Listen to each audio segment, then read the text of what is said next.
रानी सत्यभामा, गरुड़ और सुदर्शन चक्र के अहंकार की कहानी। श्री कृष्ण भगवान द्वारका में रानी सत्यभामा के साथ सिंहासन पर विराजमान थे। निकट ही गरुड़ और सुदर्शन चक्र भी बैठे हुए थे। तीनों के चेहरे पर दिव्य तेज झलक रहा था। बातों ही बातों में रानी सत्यभामा ने श्री कृष्ण से पूछा कि हे प्रभु, आपने त्रेतायुग में राम के रूप में अवतार लिया था, सीता आपकी पत्नी थी, क्या वे मुझसे भी ज्यादा सुंदर थीं? द्वारकाधीश समझ गए कि सत्यभामा को अपने रूप का अभिमान हो गया है।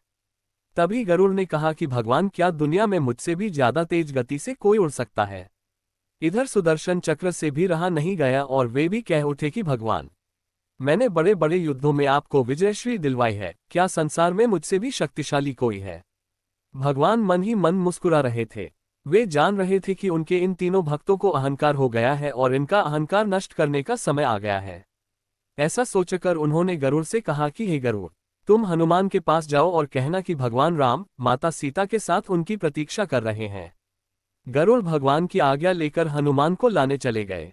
इधर श्री कृष्ण ने सत्यभामा से कहा कि देवी, आप सीता के रूप में तैयार हो जाएं।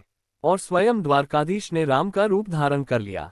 मधुसूदन ने सुदर्शन चक्र को आज्ञा देते हुए कहा कि तुम महल के प्रवेश द्वार पर पहरा दो और ध्यान रहे कि मेरी आज्ञा के बिना महल में कोई प्रवेश न करे। भगवान की आज्ञा पाकर चक्र महल के प्रवेश द्वार पर तैनात हो गए। गरुड़ ने हनुमान के पास पहुंचकर कहा कि हे वानर श्रेष्ठ, भगवान राम माता सीता के साथ द्वारका में आपसे मिलने के लिए प्रतीक्षा कर रहे हैं। आप मेरे साथ चलें, मैं आपको अपनी पीठ पर बैठाकर शीघ्र ही वहां ले जाऊंगा। हनुमान ने विनयपूर्वक गरुड़ से कहा, आप चलिए, मैं आता हूं। गरुड़ ने सोचा, पता नहीं ये बूढ़ा वानर कब पहुंचेगा, खैर मैं भगवान के पास चलता हूं। ये सोचकर गरुड़ शीघ्रता से द्वारका की ओर उड़े।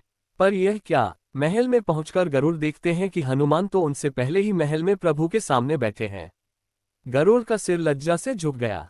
तभी श्रीराम ने हनुमान से कहा कि पवनपुत्र, तुम बिना आज्ञा के महल में कैसे प्रवेश कर गए? क्या तुम्हें किसी ने प्रवेश द्वार पर रोका नहीं? हनुमान ने हाथ जोड़ते हुए सिर झुकाकर अपने मुंह से सुदर्शन चक्र को निकालकर प्रभु के सामने रख दिया। हनुमान ने कहा कि प्रभु, आपसे मिलने से मुझे इस चक्र ने रोका था, इसलिए इसे मुंह में रख मैं आपसे मिलने आ गया, मुझे क्षमा करें। भगवान मन ही मन मुस्कुराने लगे। हनुमान ने हाथ जोड़ते हुए श्रीराम से प्रश्न किया, हे प्रभु, आज आपने माता सीता के स्थान पर किस दासी को इतना सम्मान दे दिया कि वह आपके साथ सिंहासन पर विराजमान है? अब रानी सत्यभामा का अहंकार भंग होने की बारी थी। उन्हें सुंदरता का अहंकार था जो पल भर में चूर हो गया था। रानी सत्यभामा, सुदर्शन चक्र व गरुड़जी तीनों का गर्व चूर चूर हो गया था।